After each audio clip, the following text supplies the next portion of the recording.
وصلنا إلى الحلقة 7 بعد 100 من سلسلة التعريف بالصحابة غير المشهورين، لنعيش هذه اللحظات مع سفيان بن عوف بن المغفل الغامدي الأزدي رضي الله عنه وأرضاه. وفد على النبي صلى الله عليه وسلم مع وفد غامد فأسلم وحسن إسلامه، وكان من خيرة صحابة النبي صلى الله عليه وسلم. سفيان بن عوف الغامدي الأزدي رضي الله عنه صحب النبي صلى الله عليه وسلم، وكان له بأس ونجدة وسخاء كما يقول الحافظ ابن حجر في الإصابة. عرف سفيان بن عوف رضي الله عنه بأنه كان من الشجعان الأبطال ومن أهل الرأي والحزم. سفيان بن عوف رضي الله عنه شهد فتوح الشام مع أبي عبيدة بن الجراح رضي الله عنه، وأبلى فيها بلاء حسنا. بعثه أبو عبيدة بن الجراح إلى عمر بن الخطاب رضي الله عنه بأخبار الجهاد والمجاهدين في الشام. غزا الروم مرات في عهد عثمان بن عفان رضي الله عنه. روى ابن عساكر أن سفيان الغامدي رضي الله عنه ساح في أرض العدو حتى بلغ أبواب القسطنطينية. كان أميرا على الصوائف يقود جيوش المسلمين في الصيف لغزو الروم، وكان معاوية يأتمنه لعلمه وعفته ودهائه وذكائه.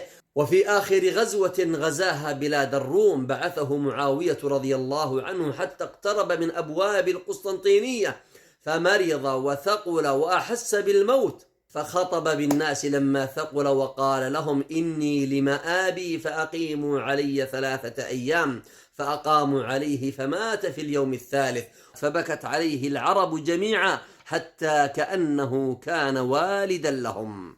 فلما بلغت وفاته معاوية رضي الله عنه حزن عليه كثيرا وتأسف كثيرا وبكى عليه، وكتب إلى أمصار المسلمين وأجناد العرب ينعاه لهم، فبكي عليه في كل مسجد. فكان معاوية بعد ذلك إذا رأى في الصوائف خلافا أو ضعفا قال: وسفيانا ولا سفيان لي. والصوائف والشواتي للعلم هي السرايا التي كان يبثها معاوية رضي الله عنه على بلاد الروم في الصيف والشتاء. فالسرايا والجيوش التي كانت تنطلق لغزو الروم في الصيف سميت بالصوافي، والتي كانت تنطلق في الشتاء سميت بالشواتي. وأول من أسسها هو معاوية رضي الله عنه، كما أنه أول من أسس الأسطول الإسلامي لحماية الثغور، وأسس الصوافي والشواتي لكي يشغل الروم حتى لا يكون عندهم نفس لمحاربة المسلمين